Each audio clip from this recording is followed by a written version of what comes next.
Jean-Jacques Bourdin. Il est 12h14. Évidemment, en priorité, nous suivons l'enquête. Non seulement l'enquête, mais nous attendons de nouvelles informations sur ce qui s'est passé à Annecy. Je rappelle, pour ceux qui n'étaient pas à l'antenne jusque-là, je rappelle qu'un homme trentenaire, syrien de nationalité, demandeur d'asile, a attaqué au couteau des enfants tout petits.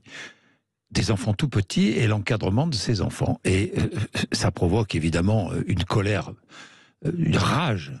Ça nous met en rage devant cet acte de lâcheté. Parce qu'on peut parler de lâcheté. Est-ce que vous avez les dernières informations avec vous ?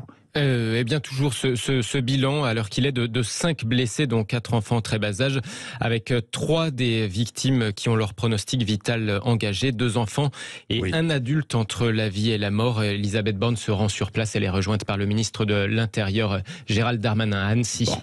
Félix Mathieu, qui suit, vous suivez pour nous, hein, Félix, les dernières informations. Si nous avons des témoignages, évidemment, ils seront prioritaires et nous les diffuserons à l'antenne. Mais nous avon avec nous le docteur Gilles-Marie Vallée, qui est psychiatre et pédopsychiatre. Bonjour. Bonjour. Bonjour. Vous êtes effaré, évidemment, par ce qui s'est passé à Annecy, des enfants, qui, le plus jeune, je crois, a 22 ou 29 mois. 22 mois, je crois que c'est ça. 22 mois et 22 mois. Globalement, ils ont aux alentours de 3 ans. Aux alentours de 3 ans, il y avait notamment une classe d'école maternelle. Autour de 3 ans, qui n'ont aucune conscience du danger, hein, tout à fait, docteur. Tout à fait. Et vous parliez de colère, je pense qu'on peut même évoquer cette notion de sidération. C'est-à-dire, comme lorsqu'on est pris de court face à un événement, disons-le traumatique, vis-à-vis duquel on n'est pas préparé.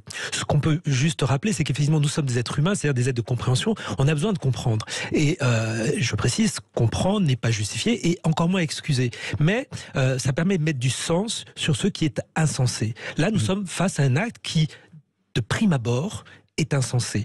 Et d'autant plus violent qu'effectivement, il va toucher des êtres qui symboliquement, et pas que symboliquement, c'est-à-dire très concrètement, sont des êtres qui vont plutôt incarner justement l'innocence, qui vont incarner l'avenir, puisqu'effectivement, a priori, rien n'est encore écrit pour eux, ils ont tout leur avenir devant eux. Et je pense qu'effectivement la violence, elle fait résonner ça aussi. C'est-à-dire que finalement, ce sont des vies.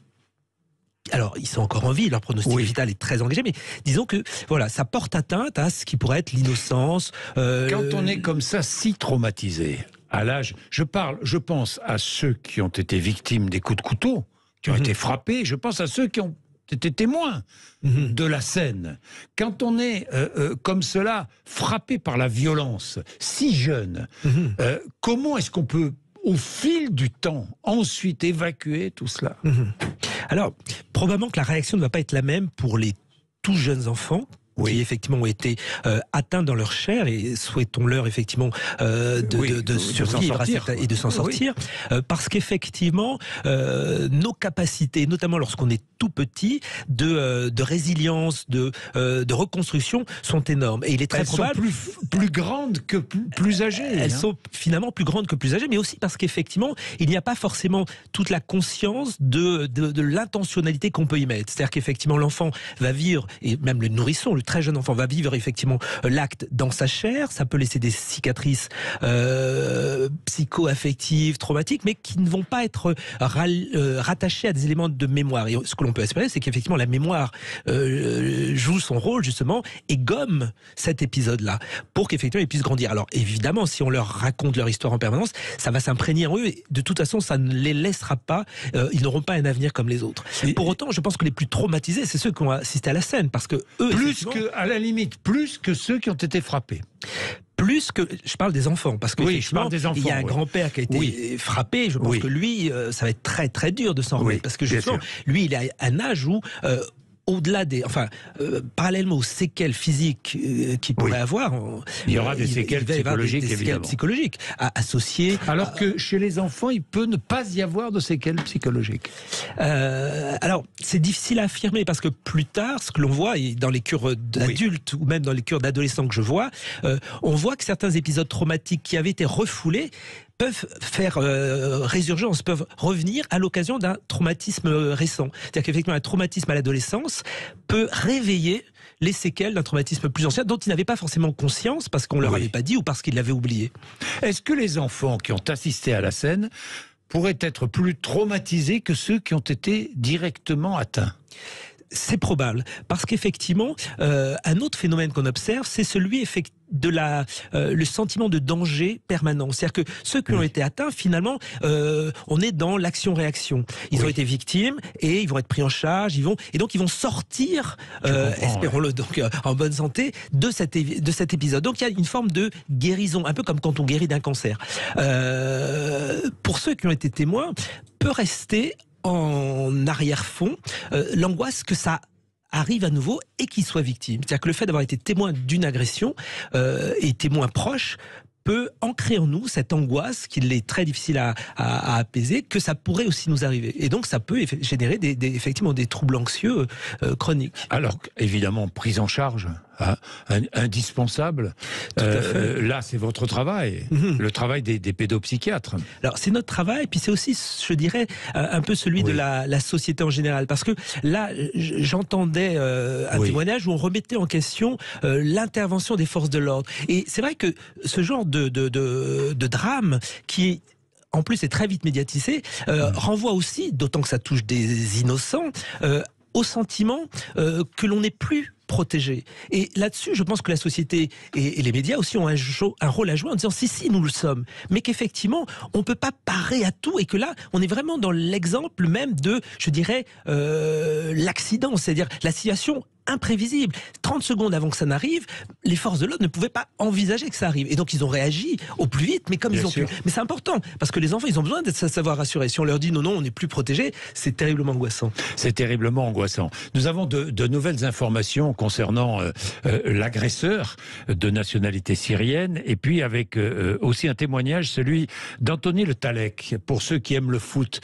ceux qui aiment le foot connaissent Anthony Le Tallec, ancien joueur de Saint-Étienne, de Liverpool. Anthony Le Tallec est entraîneur des U17 de l'équipe d'Annecy, l'équipe de football d'Annecy. Alors, sur le profil de l'agresseur, dites-nous, Félix Mathieu. Oui, de nationalité syrienne, né en 1991, il avait obtenu le statut de réfugié en Suède, la Suède où il vivait depuis 10 ans. Ce statut avait été obtenu, ce statut de réfugié, le 26 avril dernier. Il était donc en situation régulière sur le territoire français. Il était en situation régulière de par cette décision en Suède, selon une source proche de la police. Voilà, donc on modifie les premières informations que nous avions. Il était donc apparemment, selon la police, en situation régulière, puisque de nationalité syrienne, né en 1991, il avait obtenu le statut de réfugié en Suède. Il vivait en Suède depuis 10 ans. Ce n'est pas un réfugié d'hier. Depuis 10 ans, statut de réfugié obtenu le 26 avril dernier. Seulement le 26 avril dernier. Oui. Bien. Autre précision, un témoignage. Celui, je le disais, d'Anthony Le Tallec.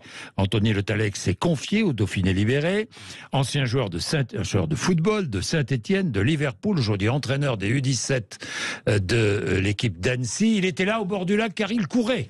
Oui. Il faisait son footing. Oui, lorsqu'il assistait à cette scène horrible, il voulait attaquer tout le monde, dit-il. Je me suis écarté, il a foncé tout droit sur un papy et une mamie.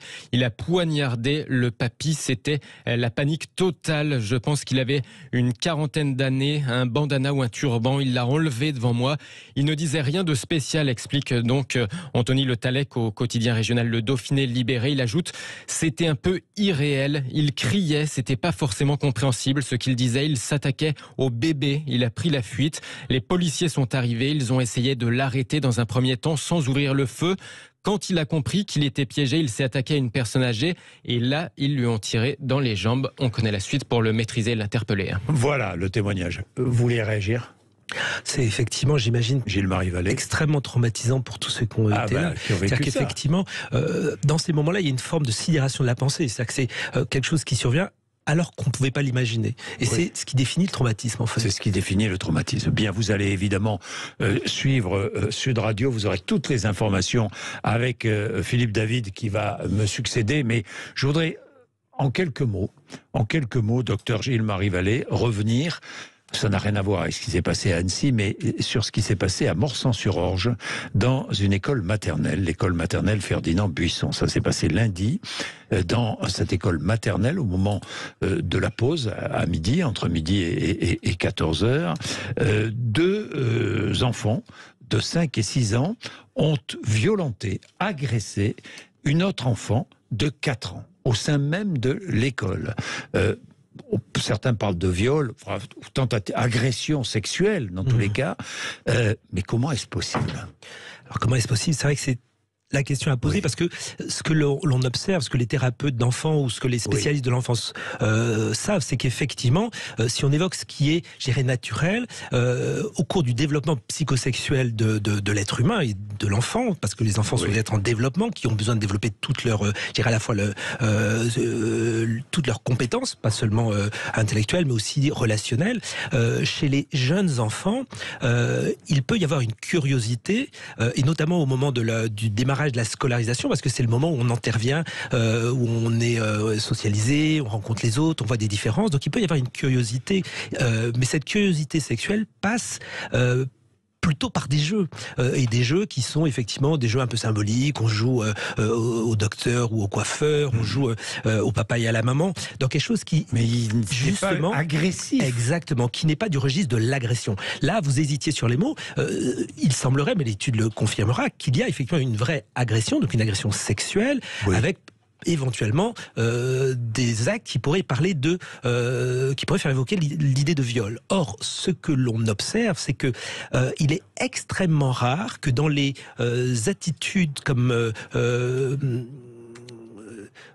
que des attitudes qui reprennent, je dirais, ou qui ressemblent aux attitudes sexuelles des adultes, j'entends, qui portent atteinte à l'autre, des actes où c'est très rare que les enfants, justement, il est très rare que des enfants de cet âge puissent avoir des comportements sexualisés qui ressemblent au comportement d'adultes. Ou alors ils ont vu. Voilà. Alors ce que les études montrent, c'est que ce soit des enfants qui ont été eux-mêmes agressés, donc soit physiquement, soit parce qu'ils ont vu effectivement des choses qui mettaient en scène des actes sexuels adultes. Mais un enfant spontanément ne va pas avoir ce type de jeu. Voilà.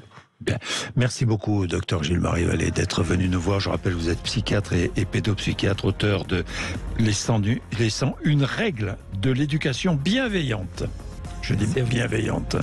Là, il en faut de l'éducation bienveillante. C'est nécessaire. Aux éditions Larousse. Merci beaucoup. Il est 12h27. Merci de nous avoir accompagnés depuis 10h30. Restez bien à l'écoute de Sud Radio. Vous aurez toutes les informations voulues avec Philippe David. Sud Radio. Sud Radio. Parlons vrai. Parlons vrai.